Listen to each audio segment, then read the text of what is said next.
আজ রান্না করব চিংড়ি মাছ একটা ছোট চাল কুমড়া দিয়ে। যে নিয়ে নিয়েছি চাল কুমড়া, চিংড়ি মাছ। মাছগুলোকে ভেজে নিব, কড়াইয়ে তেল দিয়ে নিব। মাছে লবণ হলুদ মাখিয়ে নিয়েছি, এবার ভেজে নিব। মাছ ভাজা হয়ে গেছে, তুলে নিব। তেলে দিব একটু 5 ফোড়ন, এবার দিব পেঁয়াজ। পেঁয়াজ ভাজা হয়ে গেছে, এবার দিব আদা রসুন বাটা। এবার দিব লবণ হলুদ লঙ্কার গুঁড়া, দিলাম একটু জল।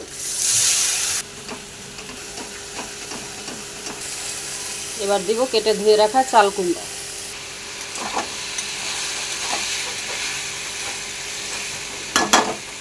ঢেকে দেব।